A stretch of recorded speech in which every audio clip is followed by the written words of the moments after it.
దీనికి సంబంధించి పూర్తి విశ్లేషణ అందించడానికి మనతో జాయిన్ అవుతున్నారు senior journalist and senior analyst Bandaru Rammohan Rao గారు. రామ్మోహన్ రావు గారు నమస్కారం సార్. రోజా గారు నమస్కారం సార్. మొత్తానికి బీజేపీ నెక్స్ట్ టార్గెట్ తెలంగాణనే, ఆపరేషన్ తెలంగాణ, తర్వాత డబుల్ ఇంజన్ సర్కార్ ఇలాంటి నినాదాలతో చాలా జోష్గా తెలంగాణలో పనిచేస్తున్నటువంటిది కనబడతా ఉంది మనకి. మనం చూసాం బీజేపీ గెలిచినటువంటి ఇతర రాష్ట్రాల్లో పన్నా ప్రముఖ్ ఈ వ్యవస్థ బాగా పనిచేస్తుంది. సో ఇక్కడ తెలంగాణలో కూడా అటువంటి వ్యవస్థనే ఏర్పాటు చేసుకొని ఏ రకమైనటువంటి వ్యూహాలతో బీజేపీ ముందుకెళ్ళబోతుందంటారు? తెలంగాణలో అధికారమే లక్ష్యంగా. రోజా గారు, మీకు రాజు న్యూస్ ప్రేక్షకులకు నమస్కారం. మీరు అడిగిన ప్రశ్న దగ్గరికి రావడానికి ముందు బీజేపీ తెలంగాణ కొత్త కాదు. బీజేపీ తెలంగాణ కొత్త మొదటి నుంచి కూడా మన బండా దత్తాత్రేయ గారు కానీ, అంతకుముందు మనకు విద్యాసాగర్ రావు గారు కరీంనగర్ ఎంపీగా, అట్లాగే జంగారెడ్డి గారు హన్మకొండ ఎంపీగా, దేశవ్యాప్తంగా 2 సీట్లు వస్తే హన్మకొండ ఎంపీగా ఒక్కరు గెలిచారు మన తెలంగాణ నుంచి. ఇప్పుడు ఉమ్మడి ఆంధ్రప్రదేశ్ ఉన్నా కూడా హన్మకొండ నుంచి గెలిచారు. అట్లా రాజేశ్వరరావు గారు మన వరంగల్ మేయర్గా, ఇప్పుడు ఈటల రాజేందర్ గారితో సహా మొత్తం 8 మంది ఇవాళ ఎంపీలు ఉన్నారు రాష్ట్రంలో. కనుక బీజేపీ తెలంగాణలో కొత్తగా పరిచయం చేయాల్సిన అవసరం లేదు. కానీ మొన్నటిదాకా చొక్క మంగారంలో ఉన్న బీజేపీలో ఇప్పుడు ద్వారములు తెరిచే ఉన్నవి అని మీరు రండి అని ఆహ్వానిస్తున్నాం. ఎప్పుడు కల్తీ ఎక్కువైతే కష్టమే. నేను చెప్తున్నా హైబ్రిడ్ మంచిది. ఎందుకంటే హైబ్రిడ్ అంటే మనకు ఉత్పత్తిని పెంచుతుంది. చూశాం కదా, మొదట్లో సాంప్రదాయ వ్యవసాయం చేసింది దగ్గర నుంచి ఇప్పుడు సస్య విప్లవం ముందు పెట్టిన నెహ్రూ గారు, అప్పటి నుంచి హైబ్రిడ్ వంగడాలు వచ్చినాయి. హైబ్రిడ్ వంగడాలు వస్తే ఇవాళ వరి పంట 50 బస్తాల దాకా పడుతుంది మన దగ్గర కదా. ఒకనాడు 10 బస్తాలు పంటే ఎకరానికి ఎక్కువ. హైబ్రిడ్ మోడల్ మంచిదే, కానీ హైబ్రిడ్ మోడల్ బంగారానికి పోల్చుకుంటే మీకు తెలుసు కదా, 24 క్యారెట్ల బంగారంతో ఆభరణం చేయలేము మనం. ఖచ్చితంగా 2 క్యారెట్లు కలపాల్సిందే, మనకు వేరే లోహం కలపాల్సింది. 22 క్యారెట్లు అయితే బంగారాన్ని మనం మలచగలుగుతాం, ఆభరణం చేయగలుగుతాం. కొన్ని చోట్ల 18 క్యారెట్లు కూడా పనికి వస్తుంది. ఎందుకంటే మీరు రత్నాలు అంటే వజ్రాలు ఉంటాయి కదా, డైమండ్స్కి వచ్చేవాళ్ళు 18 క్యారెట్లు, అంతకంటే దిగి ఉండదు బంగారం. అంతకంటే దిగితే బంగారం కాదు, అది పూర్తిగా కంచులాగా మారిపోతుంది. కానీ ఇక్కడ వీళ్ళు ఏం చేద్దాం అనుకుంటున్నారు? వజ్రాభరణం చేద్దాం అనుకుంటున్నారా బీజేపీ, లేకపోతే మామూలుగా 22 క్యారెట్లతో చేద్దాం, 18 క్యారెట్లతో?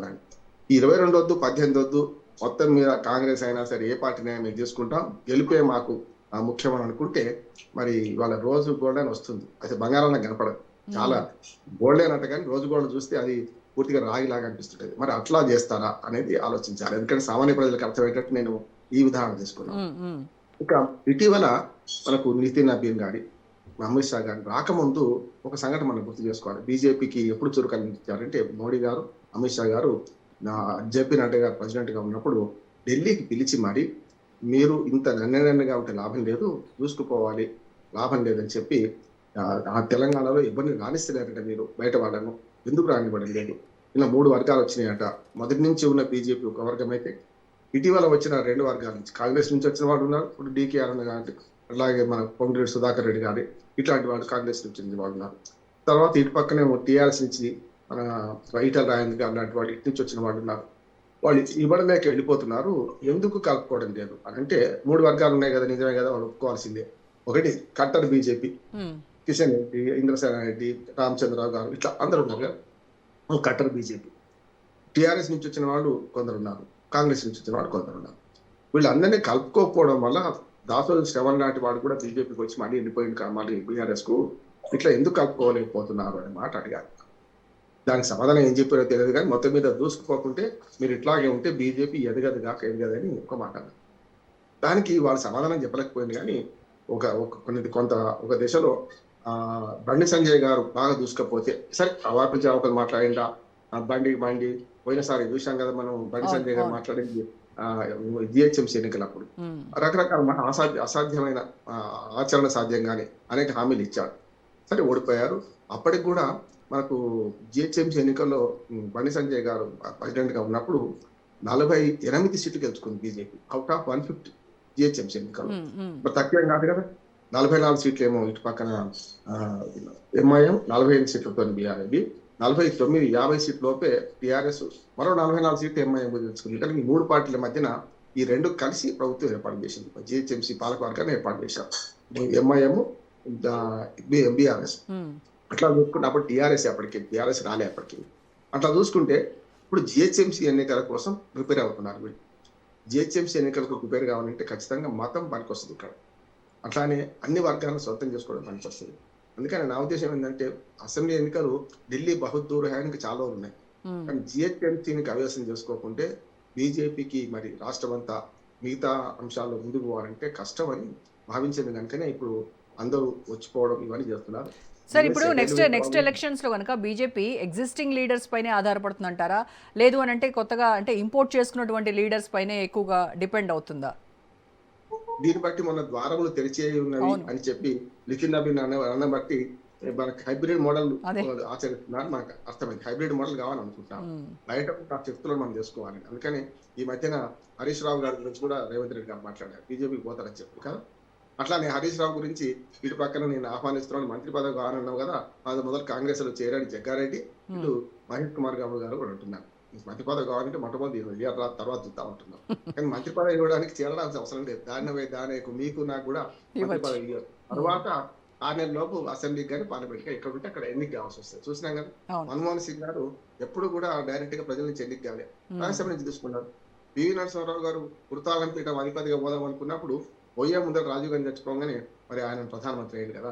అందుకని హరీష్ రావు మంత్రి పదవి ఇవ్వడానికి పార్టీలో చేయాల్సిన అవసరం లేదు. అది వేరే సంగతి అనుకోండి. ఇక్కడ ఏమవుతుందంటే దారులు తెరిచే ఉన్నాయని ఎప్పుడైతే ఆహ్వానిస్తున్నారో ఎవరిని ఆహ్వానిద్దాం అనేది కూడా చూసుకోవాలి కదా. ఇప్పటిదాకా నిన్నటిదాకా వాళ్ళు దొంగలు, వాళ్ళ అవినీతి పరులను ఆహ్వానించిన వాళ్ళు తీసుకున్నాను, ఇప్పటిదాకా విమర్శించిన వాళ్ళని తీసుకున్నాం అనుకోండి, అప్పుడు ప్రజలకు ఏ సంకేతం ఇస్తారు?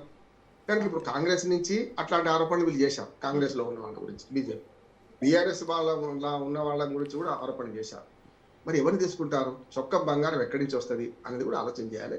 నా ఉద్దేశం ఏంటంటే కొత్త క్యాడర్ను తయారు చేసుకుంటే మంచిదే. పాత క్యాడర్ ఉండాల్సిందే. కొత్త నీరు పాత నీరు కలిసి పారుతుంటేనే సెలైర్ అవుతుంది. మీకు తెలుసు, వాగులు వంకలు చూసుకుంటే మనం ఇసుక దోడుకొని మంచినీళ్ళు తాగొచ్చు. అక్కడ ఏ డిస్టిల్ వాటర్, ఏ మన మినరల్ వాటర్ పనికి అంత బ్రహ్మాండంగా ఉంటాయి. కానీ దానికి కావాల్సింది పారే నీళ్ళు కావాలి కదా.